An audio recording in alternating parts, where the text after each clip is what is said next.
l'Antiquité au Moyen Âge, le monde des morts exerçait un pouvoir bien réel sur la conduite des vivants. Dans les rites païens, il n'y avait souvent aucune distinction entre le monde des morts et celui des vivants. Au milieu du 19e siècle, les nuits agitées de deux Canadiennes vont relancer la ferveur pour la communication avec l'au-delà.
Les deux sœurs, Margaret et Kate Fox, sont une fois de plus réveillées par des bruits sourds provenant des murs de la maison. Loin d'être effrayées par ces bruits qui les réveillent brusquement depuis quelque temps, les fillettes s'en amusent plutôt. Dans le but de communiquer avec cet esprit, Margaret frappe dans ses mains. Immédiatement, un même nombre de coups résonnent dans le mur d'en face. Les deux gamines cessent de rire. Leur jeu anodin prend soudain une tournure inquiétante. Quelqu'un vient pour la première fois d'établir un contact avec l'invisible. Le spiritisme est né.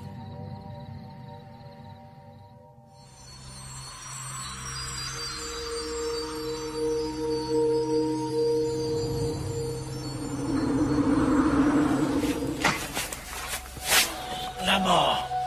Destin fatal. Ouais, moi qu'elle ne soit qu'un passage obligé vers autre chose, mais... Quoi?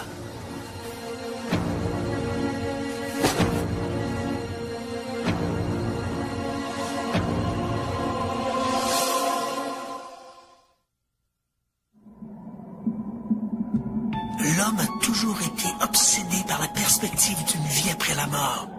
Et cette interrogation l'a amené à adhérer à toutes sortes de croyances peuplées de divinités, d'esprits ou de revenants.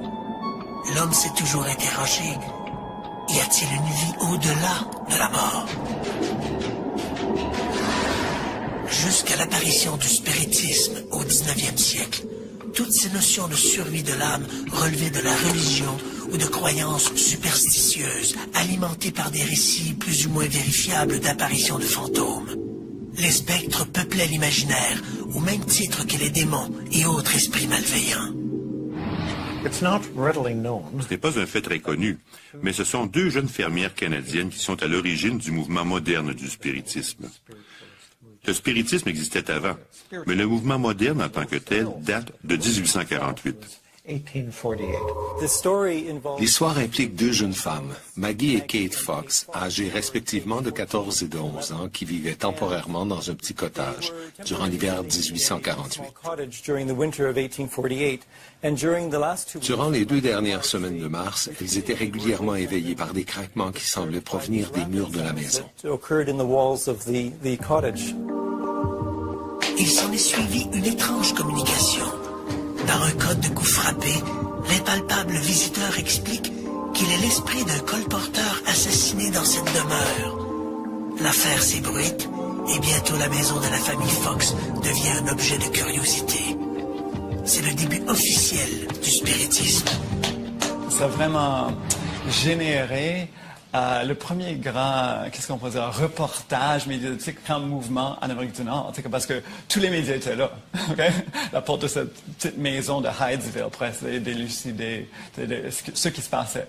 Puis ils ont finalement trouvé le corps de quelqu'un assassiné dans les murs. Puis après ça, ils ont décidé que c'était son esprit qui était resté là. These two pubescent Ces deux petites fermières, nées sur une humble ferme ontarienne, qui n'avaient pas été aux États-Unis depuis 8 ou 9 mois, ont découvert quelque chose de fantastique.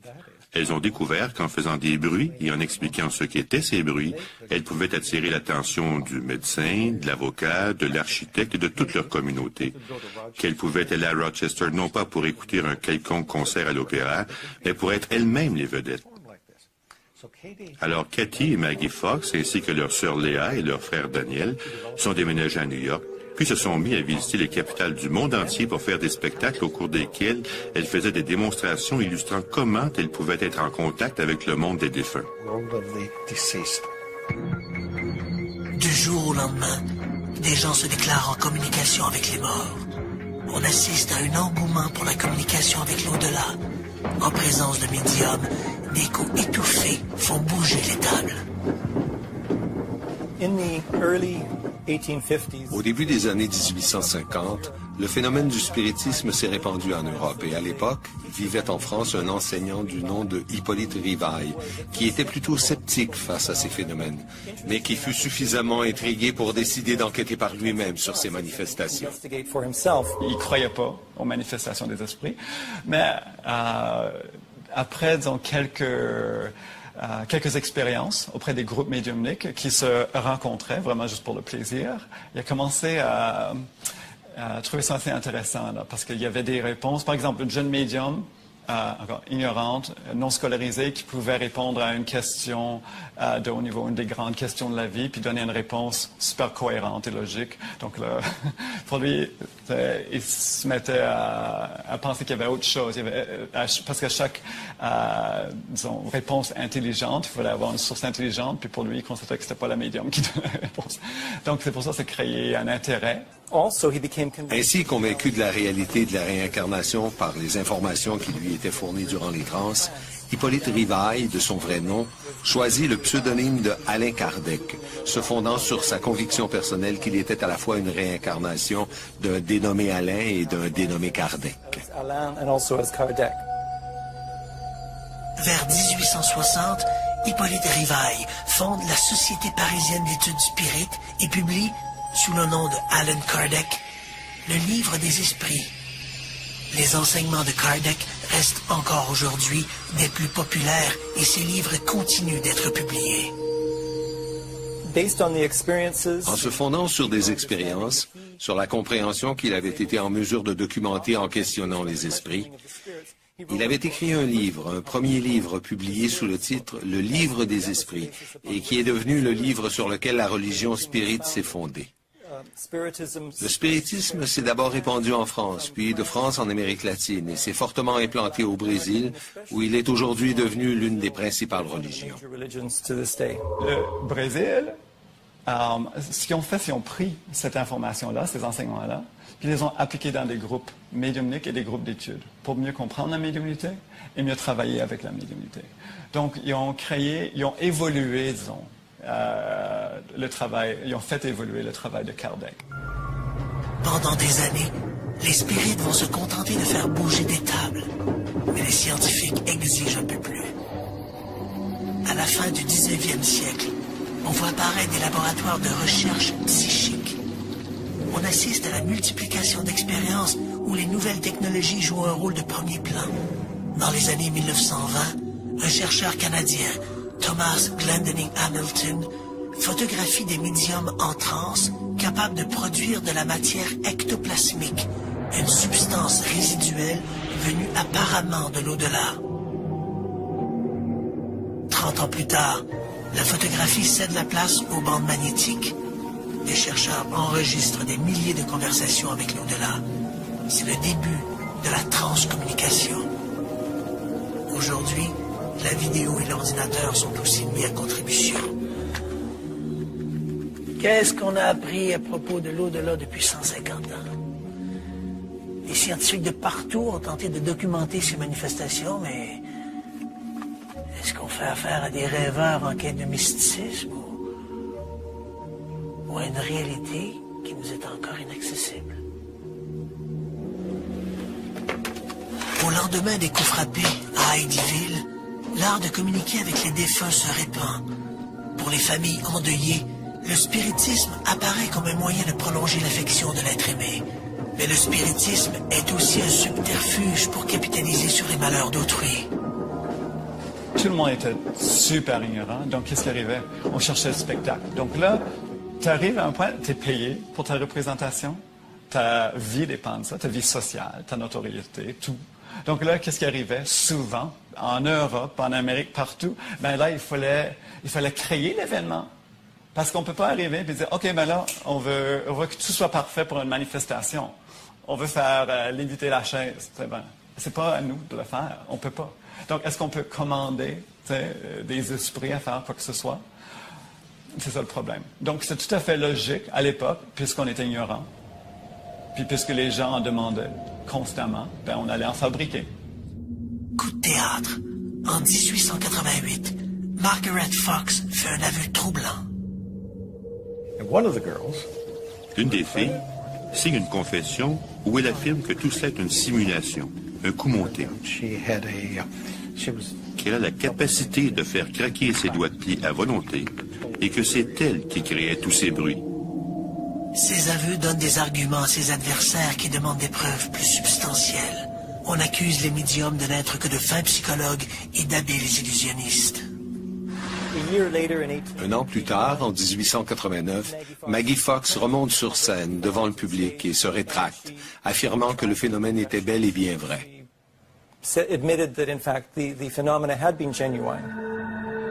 Un autre ennemi guette le spiritisme, le progrès. L'éclairage gagne lentement les grandes capitales du monde. Cette possibilité de faire instantanément la lumière dans les salons sombres des spirites met à jour un nombre considérable d'escrocs aux méthodes frauduleuses. Vers 1910, le spiritisme se retrouve dans le collimateur du célèbre Harry Houdini. Aussitôt que le phénomène du spiritisme commence à se répandre aux États-Unis, il attire sur lui l'attention des magiciens qui performent dans les foires. Au cours de la génération suivante, Harry Houdini s'est opposé fermement au phénomène des médiums. Il a parcouru les États-Unis pour faire la preuve que tous les médiums étaient des fraudeurs. Mais afin de discréditer les médiums, il a dû lui-même se résoudre à utiliser des procédés frauduleux. Houdini dénonce tous les trucs utilisés par les médiums pour arnaquer leurs clients. Il ajoute que les communications spirites ne contiennent que des banalités à la portée de n'importe quel fraudeur. Vraiment. Alors qu'en est-il de la spectaculaire séance de Eileen Garrett? Eileen Garrett est probablement le médium le plus connu du 20e siècle. Elle a toujours gardé un certain scepticisme face à ses dons et a toujours accepté de bonne grâce de se soumettre aux tests qu'ont voulu lui faire subir les chercheurs de la communauté scientifique. En 1930, une séance sera organisée pour tenter d'entrer en contact avec l'esprit de Sir Arthur Conan Doyle, décédé un peu plus tôt la même année. I am Lieutenant Carmichael Owen. I must do something about it. Mais à la surprise des gens présents, la communication ne s'est pas faite avec Sir Conan Doyle, mais avec un esprit qui prétendait être le défunt officier qui commandait le dirigeable britannique, le R-101. Un journaliste présent à la séance publie dès le lendemain un compte-rendu des propos du capitaine Irwin. Toutes les révélations de l'officier sur cette catastrophe qui a coûté la vie à 48 de ses 54 passagers sont scrupuleusement rapportées. La possibilité que Eileen Garrett ait pu être informée de ces détails avant la publication du rapport officiel est à peu près impossible. Dans le cas de l'information obtenue par Hélène Garrett lors de cette fameuse séance où le capitaine Carmichael du R101 s'est présenté, il était à peu près impossible que l'information fournie à la médium ait pu être connue des participants. Il faut bien comprendre que le dirigeable s'était écrasé 2 jours plus tôt dans le Beauvais, en France, et que l'information, même s'il y avait quand même une rumeur qui circulait déjà dans les rues de Londres que le R101 s'était écrasé, il n'y avait aucune information qui rapportait de quelle façon ça s'était produit, et encore moins qu'il pouvait y avoir des problèmes de structure dans la construction du R101, qui était responsable de sa chute. Donc, lorsque Hélène Garrett va raconter ça durant cette fameuse séance, tout le monde, lorsque l'information est rapportée le lendemain dans la presse, tous les gens sont un peu étonnés, qui plus est, même ceux qui travaillent sur l'enquête officielle du R101, et ces informations-là ne seront confirmées finalement par les experts en aéronautique que des mois après l'enquête, après que l'enquête soit terminée, donc après la fameuse séance d'Hélène Garrett.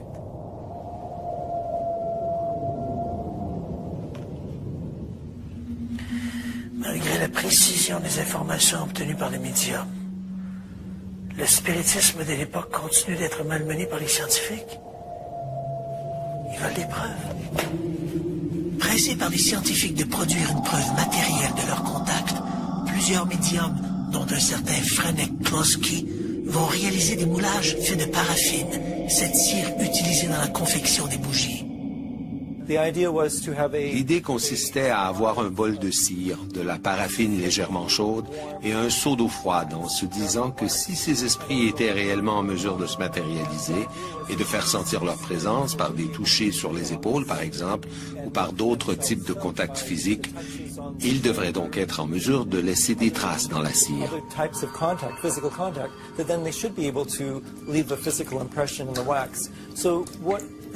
Alors l'idée consistait à ce que l'esprit pose le bout du doigt ou parfois toute la main dans la paraffine de sorte que son empreinte soit matérialisée.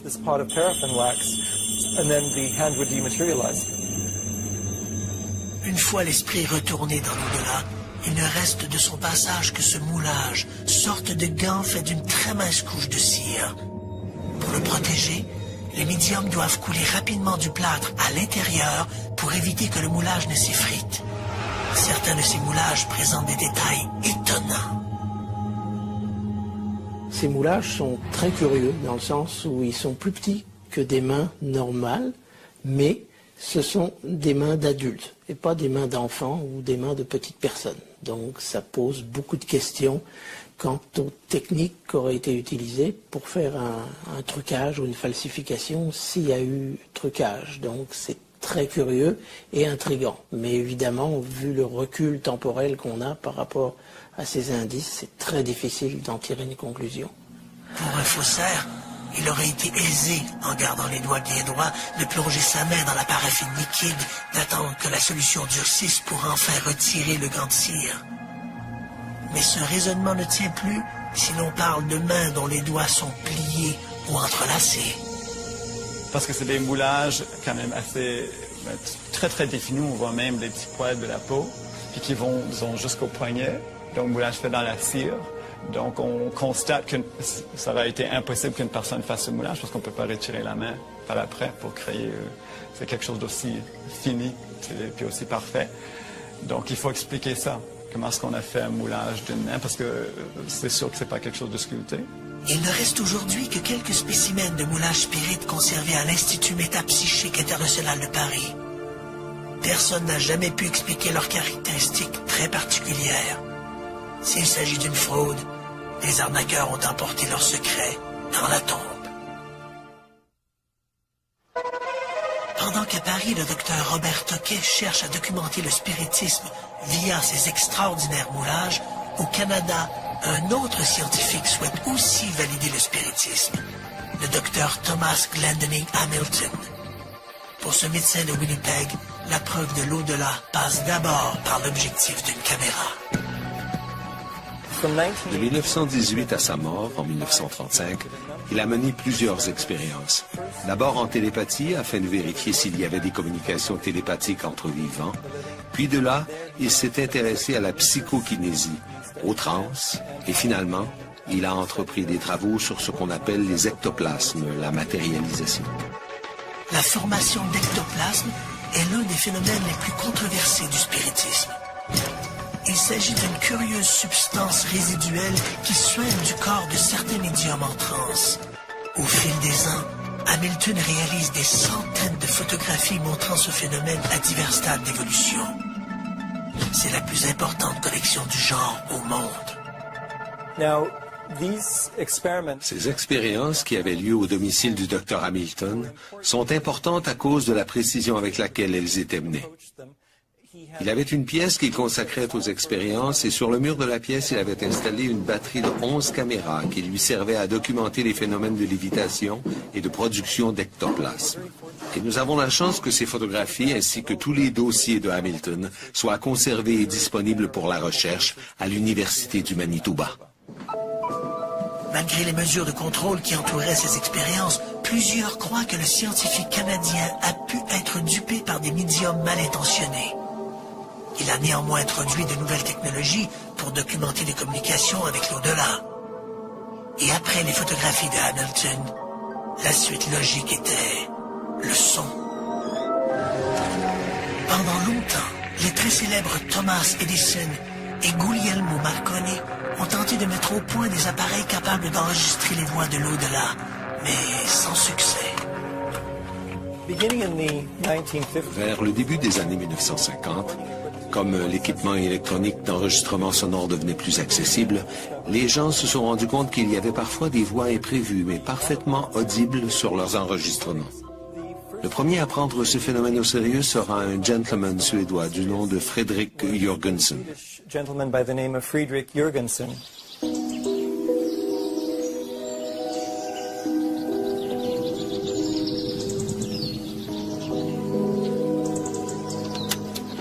Un jour qu'il enregistrait des chants d'oiseaux près de sa maison, il eut la surprise, en écoutant son enregistrement, d'entendre des voix humaines.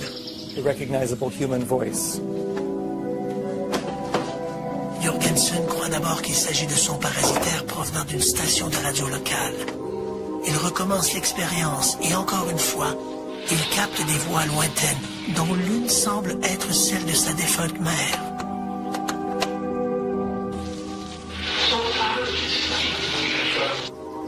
My mother. Pour Jörgensen, il ne peut s'agir que d'une manifestation de l'au-delà. Il se lance bientôt dans toute une série d'expérimentations pour enregistrer ses voix d'outre-tombe. Jörgensen ouvre la porte à une nouvelle technique de communication avec l'au-delà. On ne parle plus aux morts. On les écoute.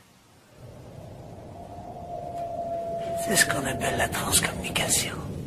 Jörgensen ne tarde pas à être imité par un autre chercheur suédois, le docteur Konstantin Raudive, qui s'impose rapidement comme l'expert de ces voix spectrales désignées sous le vocable de EVP, acronyme de Electric Voice Phenomenon.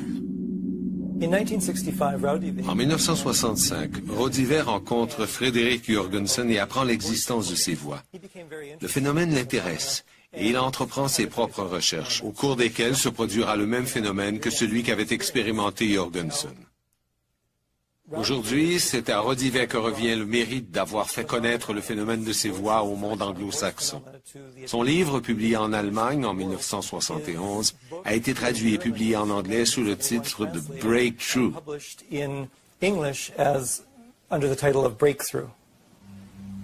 À sa mort en 1974, Raudive aura enregistré quelques 100 000 messages de l'au-delà.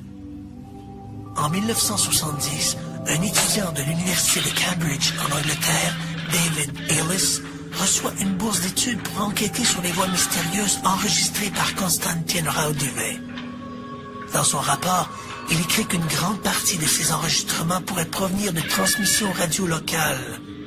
Mais qu'en est-il des voix qui répondent directement aux questions posées par l'expérimentateur?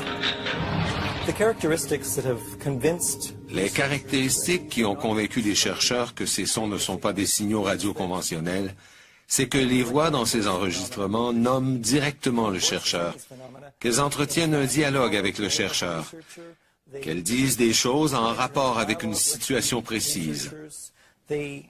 Ce ne sont pas des mots isolés. Ce sont des phrases courtes, oui, mais parfaitement cohérentes avec une situation précise.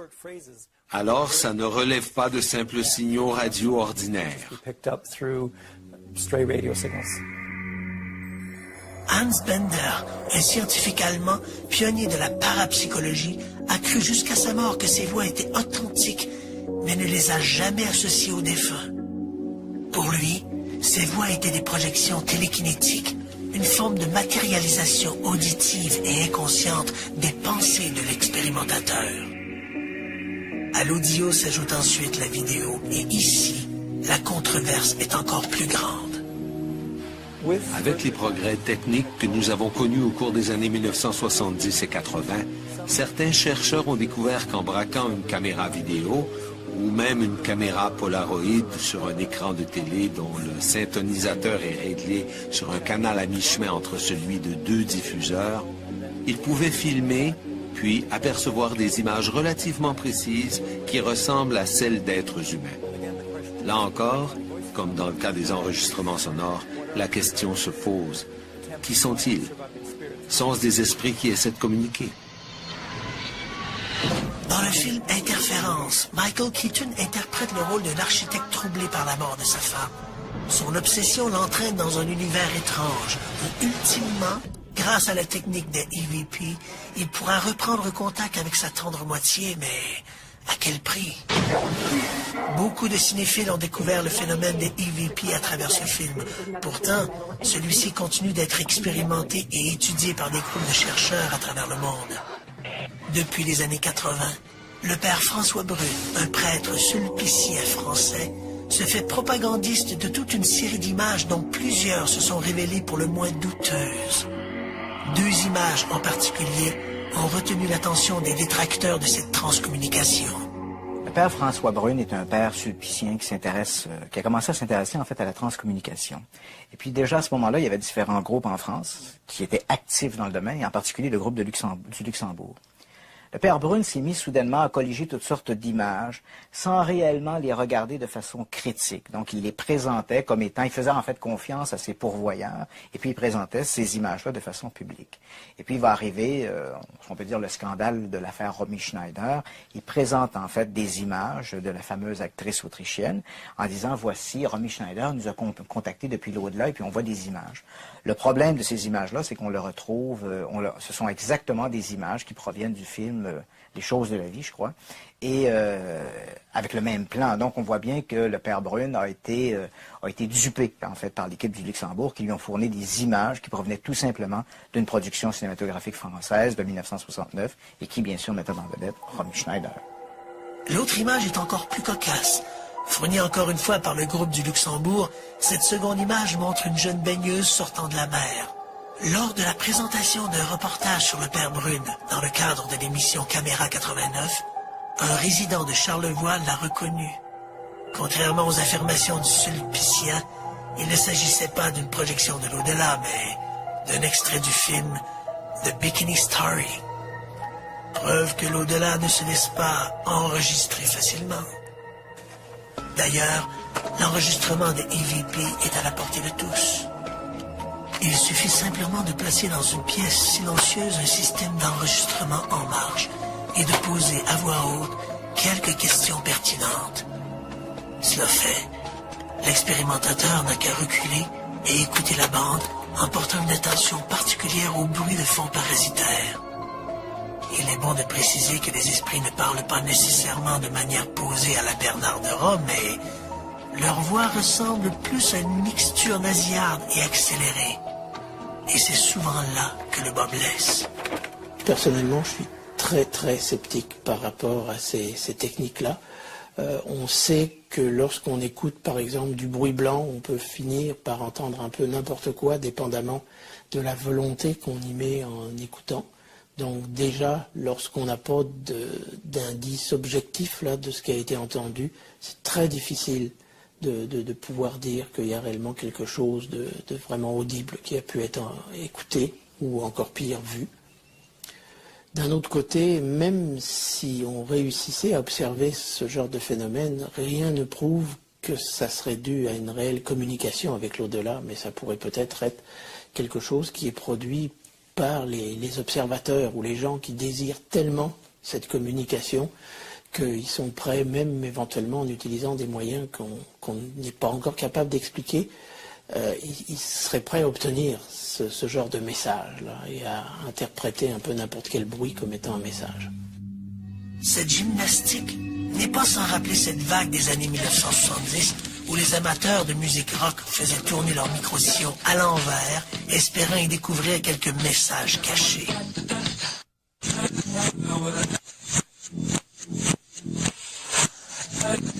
Ce qui pour la plupart des gens n'était qu'un charabia incompréhensible devenait pour ces amateurs d'occultisme des phrases à caractère ésotérique ou satanique.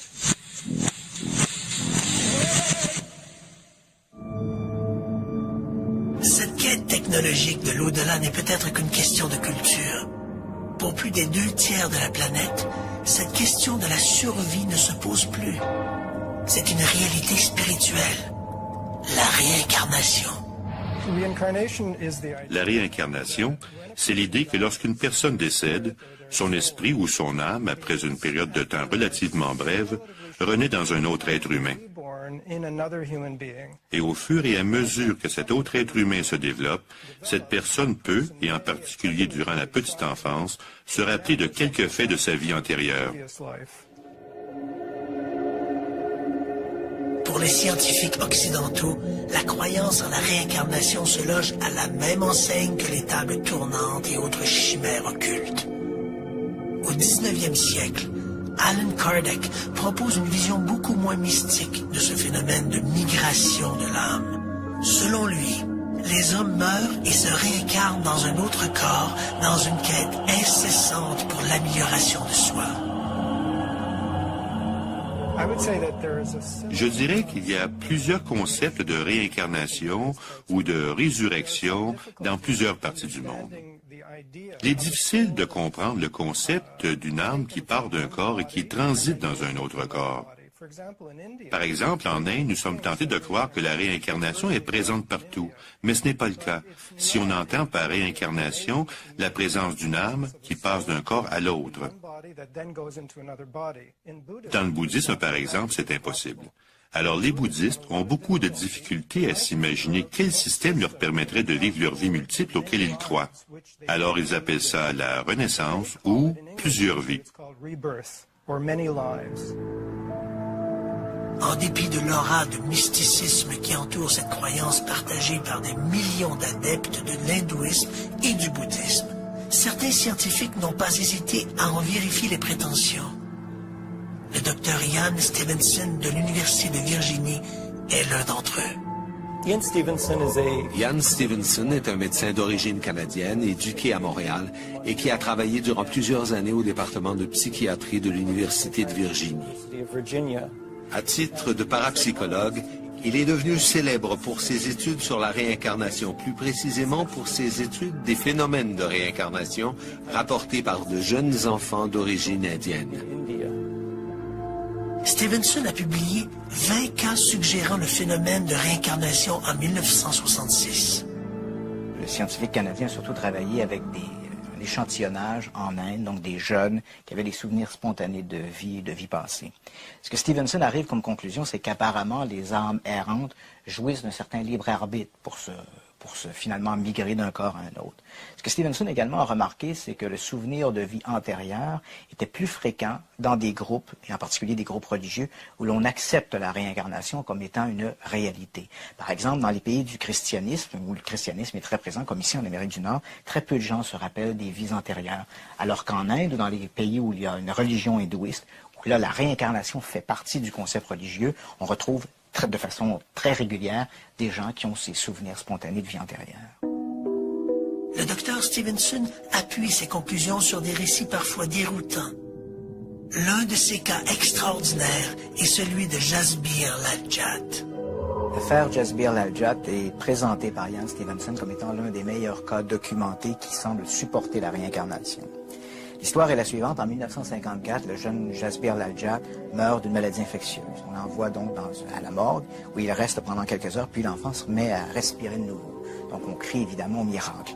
Mais très rapidement, l'enfant commence à raconter qu'il n'est plus celui qu'il était. En fait, il soutient la réincarnation d'un enfant assassiné dans une vie antérieure, et puis il soutient qu'il venait du village de Vaidi et qu'il appartenait à une caste brahmanique, donc une caste plus élevée en Inde. Alors bon, évidemment, les parents du jeune Jasbir Ladjat mettent ça sur le dos de l'imagination de l'enfant. Et puis en 1957, une femme se présente au village, elle est de passage, et le jeune Jasbir Ladjat la reconnaît comme étant une de ses tantes dans sa vie antérieure. Questionnée, la femme reconnaît effectivement qu'elle avait un neveu qui est décédé, et elle reconnaît effectivement qu'à Vaidi, la caste qui prime, c'est la caste brahmanique. On amène le jeune Ladjat au village de Vaidi, où il reconnaît spontanément des gens du village comme étant ses oncles, ses tantes. On l'amène dans des lieux où il aurait vécu antérieurement. Et puis là, il peut décrire des objets qui sont placés dans des commodes ou dans des bureaux. Donc, tous ces détails vérifiés apparemment par Ian Stevenson lui font dire qu'il n'y a pas d'autre explication que la réincarnation pour justifier ces informations.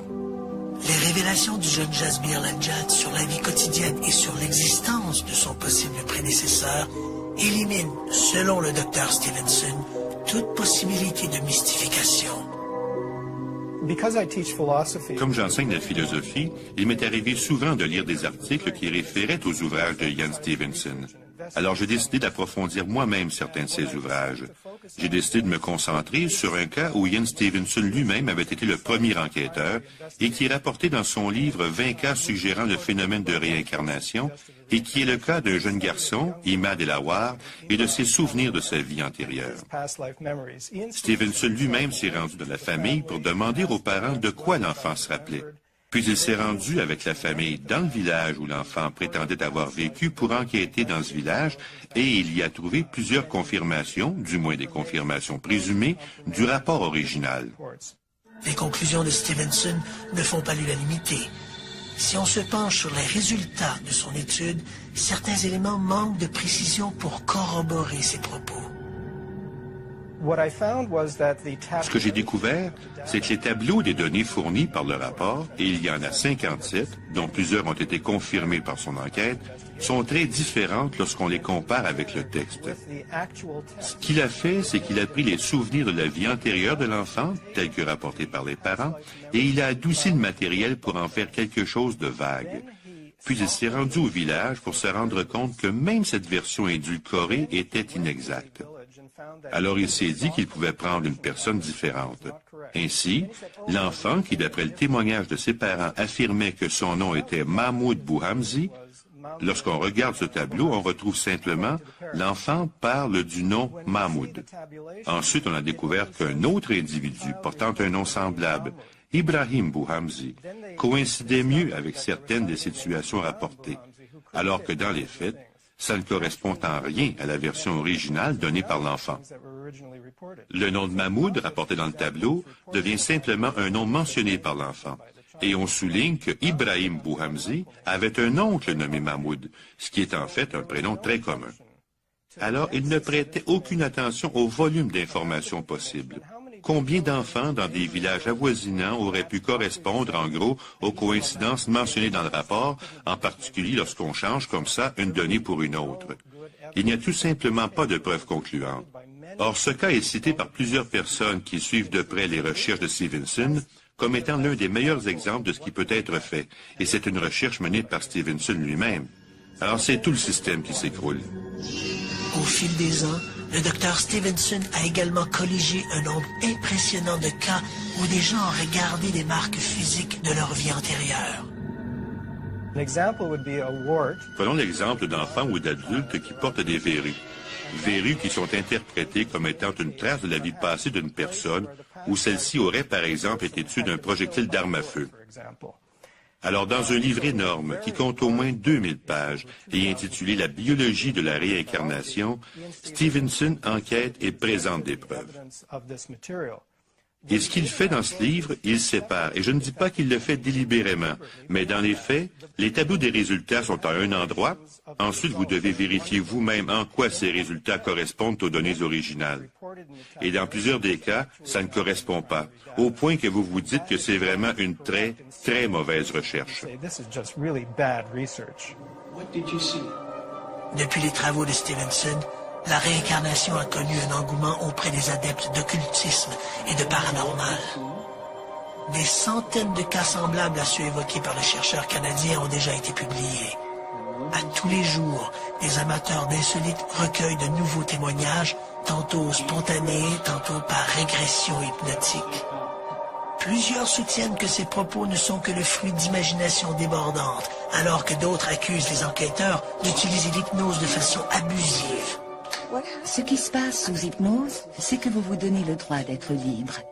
Sous hypnose, votre esprit critique conscient est mis de côté, ce qui ne veut pas dire pour autant que ce qui sort de votre bouche est une vérité totale et absolue.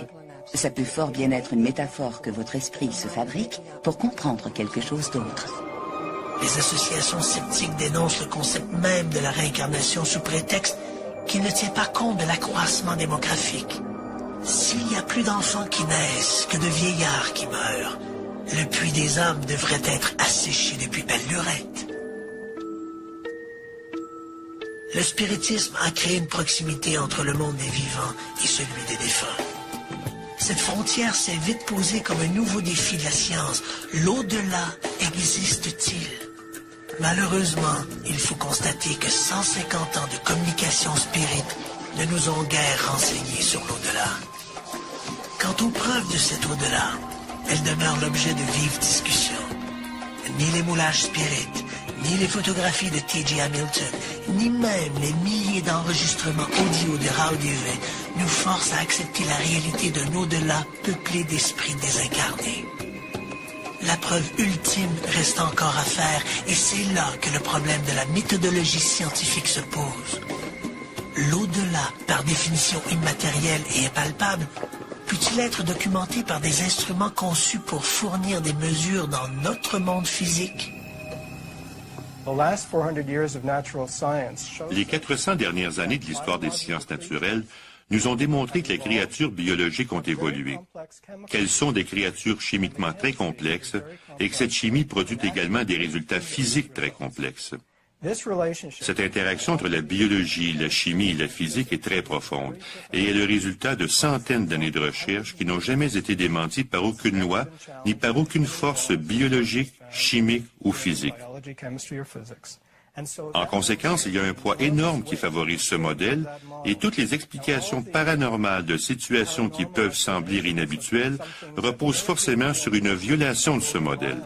Alors les données doivent être impeccables pour arriver à renverser des centaines d'années de recherche. Un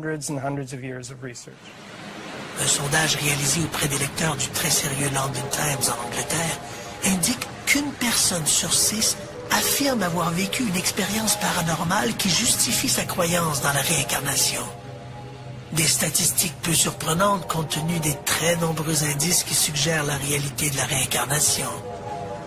C'est sûr qu'il y a des cas troublants dans les récits qui sont faits là. Mais je dirais que autant que c'est, quel que soit le caractère extraordinaire de ces cas, aussi troublants puissent-ils être, à mon avis, ils ne seront jamais des preuves de la réincarnation.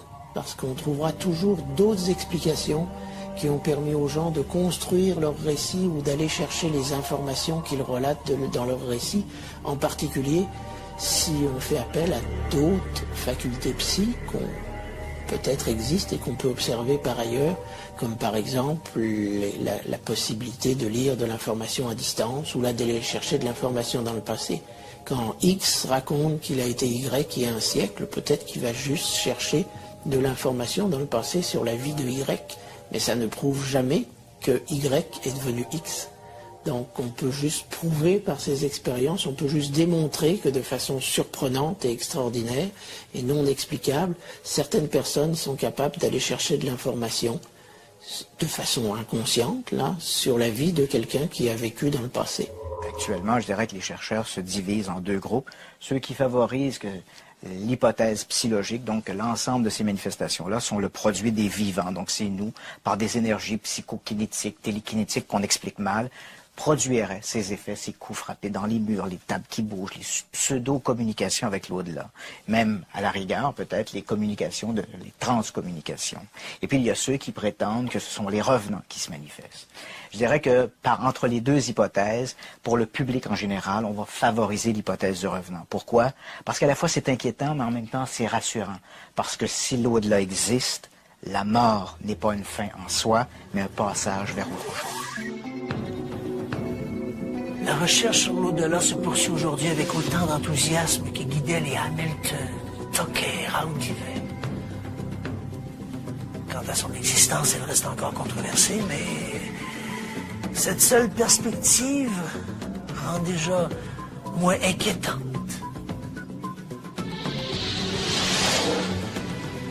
La mort.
l'Antiquité au Moyen Âge, le monde des morts exerçait un pouvoir bien réel sur la conduite des vivants. Dans les rites païens, il n'y avait souvent aucune distinction entre le monde des morts et celui des vivants. Au milieu du 19e siècle, les nuits agitées de deux Canadiennes vont relancer la ferveur pour la communication avec l'au-delà.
Les deux sœurs, Margaret et Kate Fox, sont une fois de plus réveillées par des bruits sourds provenant des murs de la maison. Loin d'être effrayées par ces bruits qui les réveillent brusquement depuis quelque temps, les fillettes s'en amusent plutôt. Dans le but de communiquer avec cet esprit, Margaret frappe dans ses mains. Immédiatement, un même nombre de coups résonnent dans le mur d'en face. Les deux gamines cessent de rire. Leur jeu anodin prend soudain une tournure inquiétante. Quelqu'un vient pour la première fois d'établir un contact avec l'invisible. Le spiritisme est né.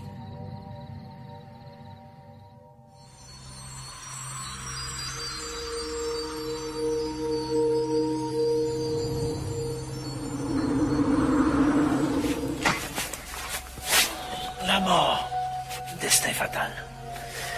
Ouais, moi qu'elle ne soit qu'un passage obligé vers autre chose, mais... Quoi?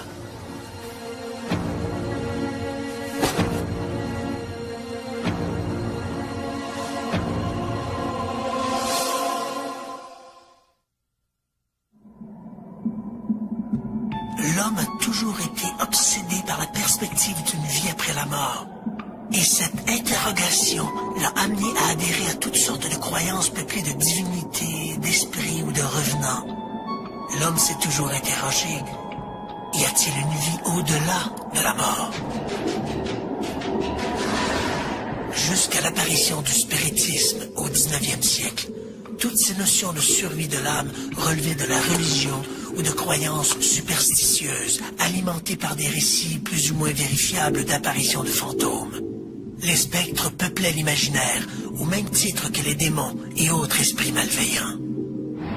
Ce n'est pas un fait très connu, mais ce sont deux jeunes fermières canadiennes qui sont à l'origine du mouvement moderne du spiritisme. Le spiritisme existait avant, mais le mouvement moderne en tant que tel date de 1848.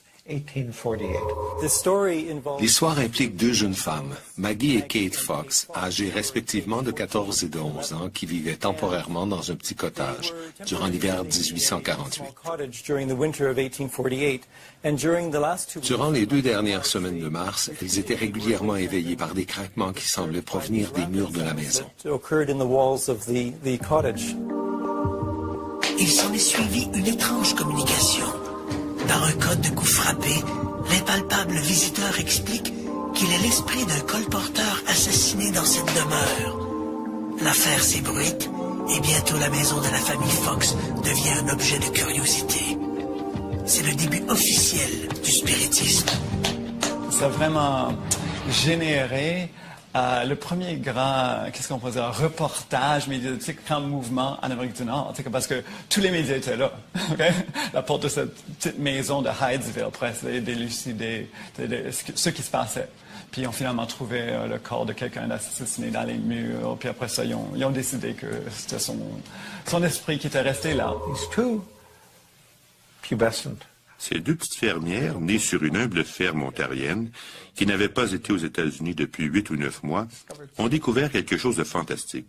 Elles ont découvert qu'en faisant des bruits et en expliquant ce qu'étaient ces bruits, elles pouvaient attirer l'attention du médecin, de l'avocat, de l'architecte et de toute leur communauté. Qu'elles pouvaient aller à Rochester non pas pour écouter un quelconque concert à l'opéra, mais pour être elles-mêmes les vedettes. Alors Cathy et Maggie Fox, ainsi que leur sœur Léa et leur frère Daniel, sont déménagés à New York, puis se sont mis à visiter les capitales du monde entier pour faire des spectacles au cours desquels elles faisaient des démonstrations illustrant comment elles pouvaient être en contact avec le monde des défunts. Du jour au lendemain, des gens se déclarent en communication avec les morts. On assiste à un engouement pour la communication avec l'au-delà. En présence de médiums, des coups étouffés font bouger les tables. Au début des années 1850, le phénomène du spiritisme s'est répandu en Europe et à l'époque, vivait en France un enseignant du nom de Hippolyte Rivail, qui était plutôt sceptique face à ces phénomènes, mais qui fut suffisamment intrigué pour décider d'enquêter par lui-même sur ces manifestations. Il ne croyait pas aux manifestations des esprits, mais après, disons, quelques expériences auprès des groupes médiumniques qui se rencontraient vraiment juste pour le plaisir, il a commencé à trouver ça assez intéressant, là, parce qu'il y avait des réponses. Par exemple, une jeune médium, encore ignorante, non scolarisée, qui pouvait répondre à une question de haut niveau, une des grandes questions de la vie, puis donner une réponse super cohérente et logique. Donc, là, pour lui, il se mettait à penser qu'il y avait autre chose. Parce qu'à chaque disons, réponse intelligente, il fallait avoir une source intelligente, puis pour lui, il constatait que ce n'était pas la médium qui donnait la réponse. Donc, c'est pour ça que ça créé un intérêt. Ainsi, convaincu de la réalité de la réincarnation par les informations qui lui étaient fournies durant les transes, Hippolyte Rivail, de son vrai nom, choisit le pseudonyme de Alain Kardec, se fondant sur sa conviction personnelle qu'il était à la fois une réincarnation d'un dénommé Alain et d'un dénommé Kardec. Vers 1860, Hippolyte Rivail fonde la Société parisienne d'études spirites et publie, sous le nom de Allan Kardec, le livre des esprits.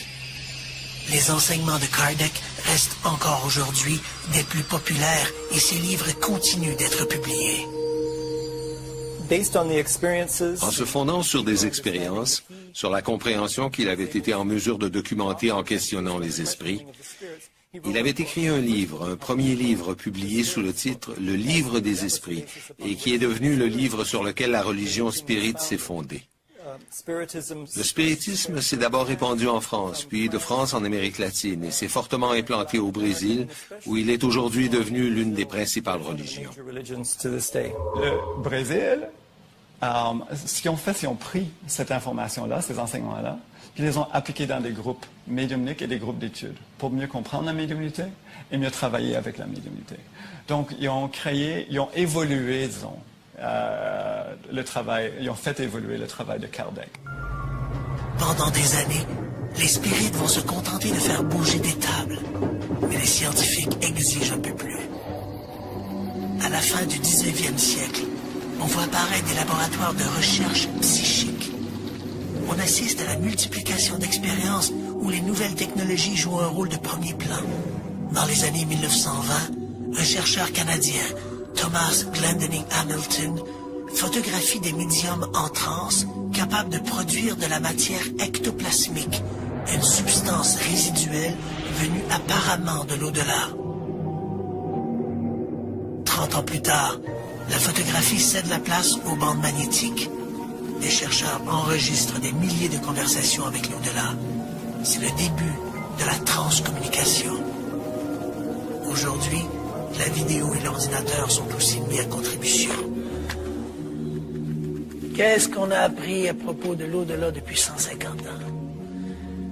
Les scientifiques de partout ont tenté de documenter ces manifestations, mais est-ce qu'on fait affaire à des rêveurs en quête de mysticisme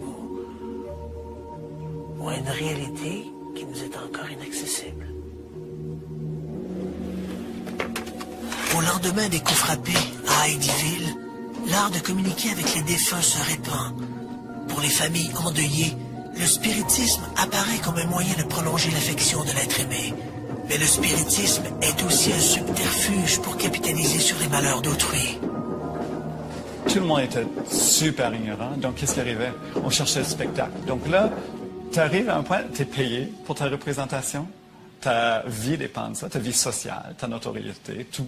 Donc là, qu'est-ce qui arrivait? Souvent, en Europe, en Amérique, partout, ben là, il fallait créer l'événement. Parce qu'on ne peut pas arriver et dire, OK, ben là, on veut que tout soit parfait pour une manifestation. On veut faire léviter la chaise. C'est pas à nous de le faire. On ne peut pas. Donc, est-ce qu'on peut commander des esprits à faire quoi que ce soit? C'est ça le problème. Donc, c'est tout à fait logique à l'époque, puisqu'on était ignorant. Puis puisque les gens en demandaient constamment, ben on allait en fabriquer. Coup de théâtre. En 1888, Margaret Fox fait un aveu troublant. L'une des filles signe une confession où elle affirme que tout cela est une simulation, un coup monté. Qu'elle a la capacité de faire craquer ses doigts de pied à volonté et que c'est elle qui créait tous ces bruits. Ces aveux donnent des arguments à ses adversaires qui demandent des preuves plus substantielles. On accuse les médiums de n'être que de fins psychologues et d'habiles illusionnistes. Un an plus tard, en 1889, Maggie Fox remonte sur scène devant le public et se rétracte, affirmant que le phénomène était bel et bien vrai.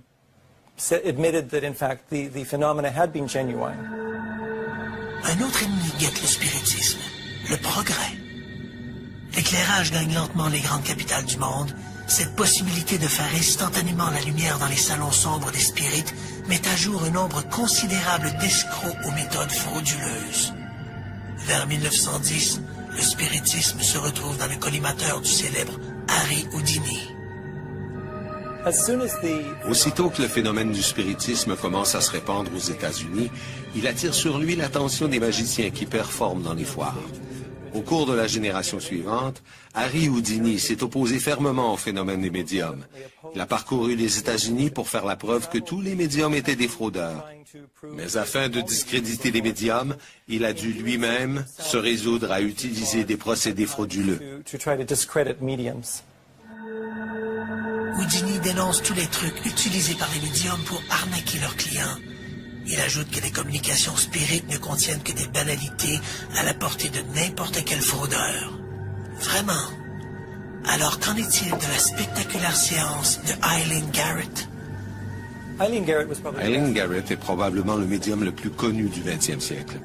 Elle a toujours gardé un certain scepticisme face à ses dons et a toujours accepté de bonne grâce de se soumettre aux tests qu'ont voulu lui faire subir les chercheurs de la communauté scientifique. En 1930, une séance sera organisée pour tenter d'entrer en contact avec l'esprit de Sir Arthur Conan Doyle, décédé un peu plus tôt la même année.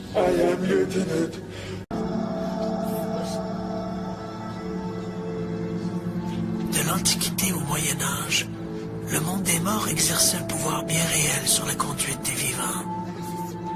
Dans les rites païens, il n'y avait souvent aucune distinction entre le monde des morts et celui des vivants. Au milieu du 19e siècle, les nuits agitées de deux Canadiennes vont relancer la ferveur pour la communication avec l'au-delà.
Les deux sœurs, Margaret et Kate Fox, sont une fois de plus réveillées par des bruits sourds provenant des murs de la maison.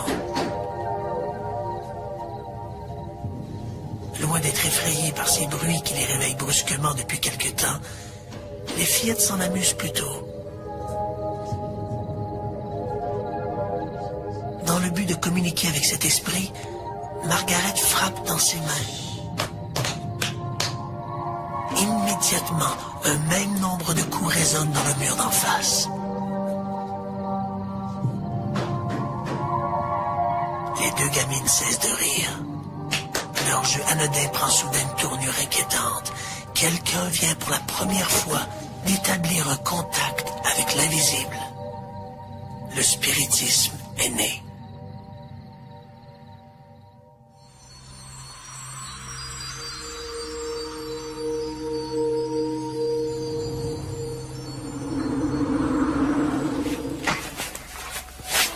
La mort. Destin fatal. Vois-moi qu'elle ne soit qu'un passage obligé vers autre chose, mais... Quoi?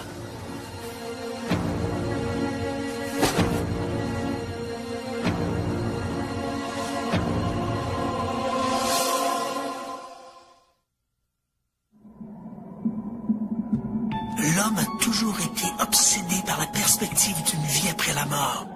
Et cette interrogation l'a amené à adhérer à toutes sortes de croyances peuplées de divinités, d'esprits ou de revenants. L'homme s'est toujours interrogé, y a-t-il une vie au-delà de la mort? Jusqu'à l'apparition du spiritisme au 19e siècle, toutes ces notions de survie de l'âme relevaient de la religion ou de croyances superstitieuses, alimentées par des récits plus ou moins vérifiables d'apparitions de fantômes. Les spectres peuplaient l'imaginaire, au même titre que les démons et autres esprits malveillants. Ce n'est pas un fait très connu, mais ce sont deux jeunes fermières canadiennes qui sont à l'origine du mouvement moderne du spiritisme. Le spiritisme existait avant, mais le mouvement moderne en tant que tel date de 1848. 1848. L'histoire implique deux jeunes femmes, Maggie et Kate Fox, âgées respectivement de 14 et de 11 ans, qui vivaient temporairement dans un petit cottage durant l'hiver 1848.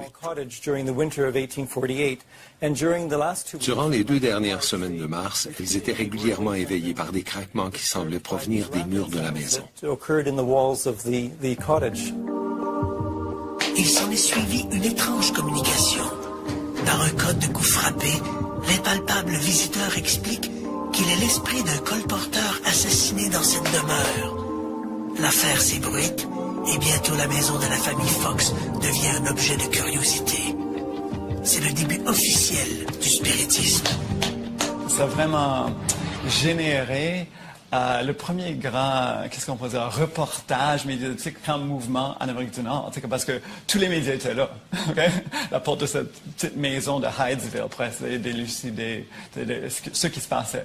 Puis ils ont finalement trouvé le corps de quelqu'un assassiné dans les murs. Puis après ça, ils ont décidé que c'était son esprit qui était resté là. Ces 2 petites fermières, nées sur une humble ferme ontarienne, qui n'avaient pas été aux États-Unis depuis 8 ou 9 mois, ont découvert quelque chose de fantastique. Elles ont découvert qu'en faisant des bruits et en expliquant ce qu'étaient ces bruits, elles pouvaient attirer l'attention du médecin, de l'avocat, de l'architecte et de toute leur communauté.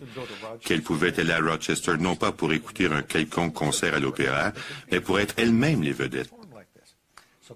Alors Cathy et Maggie Fox, ainsi que leur sœur Léa et leur frère Daniel, sont déménagés à New York, puis se sont mis à visiter les capitales du monde entier pour faire des spectacles au cours desquels elles faisaient des démonstrations illustrant comment elles pouvaient être en contact avec le monde des défunts.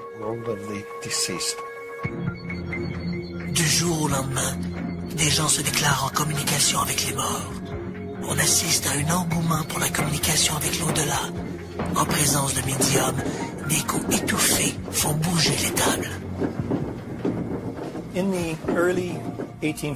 Au début des années 1850, le phénomène du spiritisme s'est répandu en Europe et à l'époque, vivait en France un enseignant du nom de Hippolyte Rivail, qui était plutôt sceptique face à ces phénomènes, mais qui fut suffisamment intrigué pour décider d'enquêter par lui-même sur ces manifestations. Il ne croyait pas aux manifestations des esprits, mais après, disons, quelques expériences auprès des groupes médiumniques qui se rencontraient vraiment juste pour le plaisir, il a commencé à trouver ça assez intéressant là, parce qu'il y avait des réponses. Par exemple, une jeune médium encore ignorante, non scolarisée, qui pouvait répondre à une question de haut niveau, une des grandes questions de la vie, puis donner une réponse super cohérente et logique. Donc là, pour lui, il se mettait à penser qu'il y avait autre chose.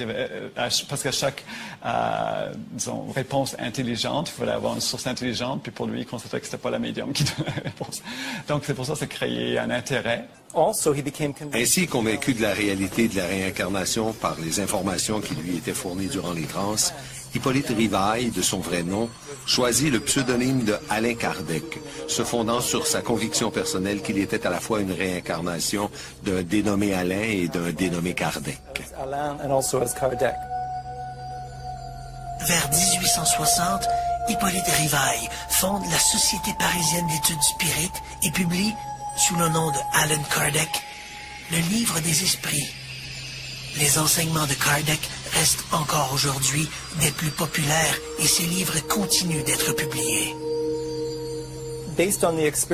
En se fondant sur des expériences, sur la compréhension qu'il avait été en mesure de documenter en questionnant les esprits, il avait écrit un livre, un premier livre publié sous le titre « Le livre des esprits » et qui est devenu le livre sur lequel la religion spirite s'est fondée.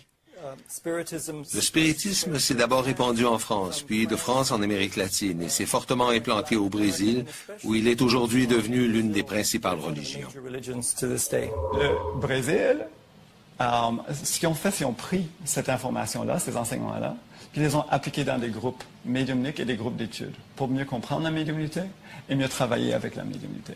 Donc, ils ont évolué, disons, le travail, ils ont fait évoluer le travail de Kardec. Pendant des années, les spirites vont se contenter de faire bouger des tables, mais les scientifiques exigent un peu plus. À la fin du 19e siècle, on voit apparaître des laboratoires de recherche psychique. on assiste à la multiplication d'expériences où les nouvelles technologies jouent un rôle de premier plan. Dans les années 1920, un chercheur canadien, Thomas Glendinning Hamilton, photographie des médiums en transe capables de produire de la matière ectoplasmique, une substance résiduelle venue apparemment de l'au-delà. 30 ans plus tard, la photographie cède la place aux bandes magnétiques. Les chercheurs enregistrent des milliers de conversations avec l'au-delà. C'est le début de la transcommunication. Aujourd'hui, la vidéo et l'ordinateur sont aussi mis à contribution. Qu'est-ce qu'on a appris à propos de l'au-delà depuis 150 ans? Les scientifiques de partout ont tenté de documenter ces manifestations, mais est-ce qu'on fait affaire à des rêveurs en quête de mysticisme ou à une réalité qui nous est encore inaccessible? Au lendemain des coups frappés à Heidieville, l'art de communiquer avec les défunts se répand. Pour les familles endeuillées, le spiritisme apparaît comme un moyen de prolonger l'affection de l'être aimé. Mais le spiritisme est aussi un subterfuge pour capitaliser sur les malheurs d'autrui. Tout le monde était super ignorant, donc qu'est-ce qui arrivait? On cherchait le spectacle. Donc là, tu arrives à un point, tu es payé pour ta représentation, ta vie dépend de ça, ta vie sociale, ta notoriété, tout. Donc là, qu'est-ce qui arrivait? Souvent, en Europe, en Amérique, partout, ben là, il fallait créer l'événement. Parce qu'on ne peut pas arriver et dire, OK, ben là, on veut que tout soit parfait pour une manifestation. On veut faire léviter la chaise. C'est pas à nous de le faire. On ne peut pas.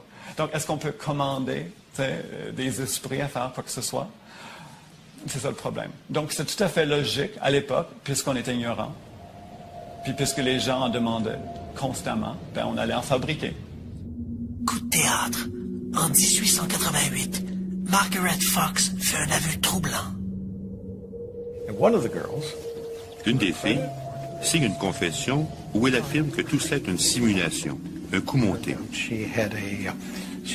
Qu'elle a la capacité de faire craquer ses doigts de pied à volonté et que c'est elle qui créait tous ces bruits. Ces aveux donnent des arguments à ses adversaires qui demandent des preuves plus substantielles. On accuse les médiums de n'être que de fins psychologues et d'habiles illusionnistes. Un an plus tard, en 1889, Maggie Fox remonte sur scène devant le public et se rétracte, affirmant que le phénomène était bel et bien vrai. Un autre ennemi guette le spiritisme, le progrès.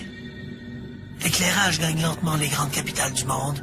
Cette possibilité de faire instantanément la lumière dans les salons sombres des spirites met à jour un nombre considérable d'escrocs aux méthodes frauduleuses. Vers 1910, le spiritisme se retrouve dans le collimateur du célèbre Harry Houdini. Aussitôt que le phénomène du spiritisme commence à se répandre aux États-Unis, il attire sur lui l'attention des magiciens qui performent dans les foires. Au cours de la génération suivante, Harry Houdini s'est opposé fermement au phénomène des médiums. Il a parcouru les États-Unis pour faire la preuve que tous les médiums étaient des fraudeurs. Mais afin de discréditer les médiums, il a dû lui-même se résoudre à utiliser des procédés frauduleux. Houdini dénonce tous les trucs utilisés par les médiums pour arnaquer leurs clients. Il ajoute que les communications spirites ne contiennent que des banalités à la portée de n'importe quel fraudeur. Vraiment. Alors qu'en est-il de la spectaculaire séance de Eileen Garrett? Eileen Garrett est probablement le médium le plus connu du 20e siècle. Elle a toujours gardé un certain scepticisme face à ses dons et a toujours accepté de bonne grâce de se soumettre aux tests qu'ont voulu lui faire subir les chercheurs de la communauté scientifique. En 1930, une séance sera organisée pour tenter d'entrer en contact avec l'esprit de Sir Arthur Conan Doyle, décédé un peu plus tôt la même année. I am Lieutenant Carmichael Owen. I must do something about it. Mais à la surprise des gens présents, la communication ne s'est pas faite avec Sir Conan Doyle, mais avec un esprit qui prétendait être le défunt officier qui commandait le dirigeable britannique, le R-101. Un journaliste présent à la séance publie dès le lendemain Un compte-rendu des propos du capitaine Irwin. Toutes les révélations de l'officier sur cette catastrophe qui a coûté la vie à 48 de ses 54 passagers sont scrupuleusement rapportées. La possibilité que Eileen Garrett ait pu être informée de ces détails avant la publication du rapport officiel est à peu près impossible.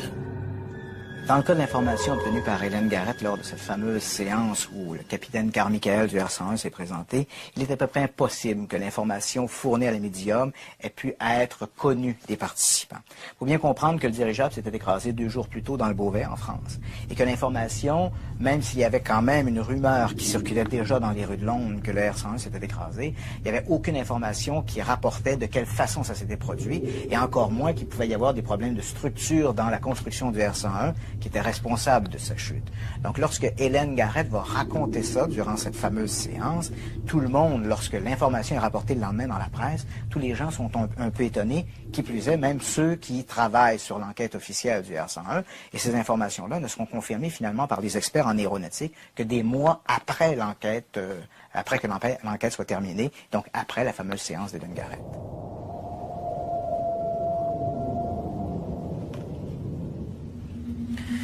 Malgré la précision des informations obtenues par les médias, le spiritisme de l'époque continue d'être malmené par les scientifiques. Ils veulent des preuves. Pressés par les scientifiques de produire une preuve matérielle de leur contact, plusieurs médiums, dont un certain Franek Kloski, vont réaliser des moulages faits de paraffine, cette cire utilisée dans la confection des bougies. L'idée consistait à avoir un bol de cire, de la paraffine légèrement chaude et un seau d'eau froide, en se disant que si ces esprits étaient réellement en mesure de se matérialiser et de faire sentir leur présence par des touchés sur les épaules, par exemple, ou par d'autres types de contacts physiques, ils devraient donc être en mesure de laisser des traces dans la cire.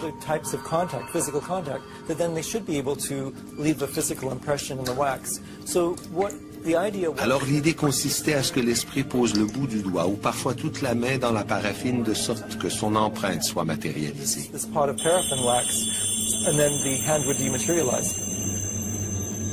Une fois l'esprit retourné dans l'au-delà, il ne reste de son passage que ce moulage, sorte de gant fait d'une très mince couche de cire. Pour le protéger, les médiums doivent couler rapidement du plâtre à l'intérieur pour éviter que le moulage ne s'effrite. Certains de ces moulages présentent des détails étonnants. Ces moulages sont très curieux dans le sens où ils sont plus petits que des mains normales, mais ce sont des mains d'adultes et pas des mains d'enfants ou des mains de petites personnes. Donc ça pose beaucoup de questions quant aux techniques qui auraient été utilisées pour faire un trucage ou une falsification s'il y a eu trucage. Donc c'est très curieux et intriguant. Mais évidemment, vu le recul temporel qu'on a par rapport à ces indices, c'est très difficile d'en tirer une conclusion. Pour un faussaire, il aurait été aisé, en gardant les doigts bien droits, de plonger sa main dans la paraffine liquide, d'attendre que la solution durcisse pour enfin retirer le gant de cire. Mais ce raisonnement ne tient plus si l'on parle de mains dont les doigts sont pliés ou entrelacés.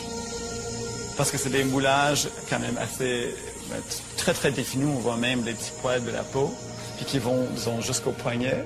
Donc, moulage fait dans la cire. Donc, on constate que ça aurait été impossible qu'une personne fasse ce moulage parce qu'on ne peut pas retirer la main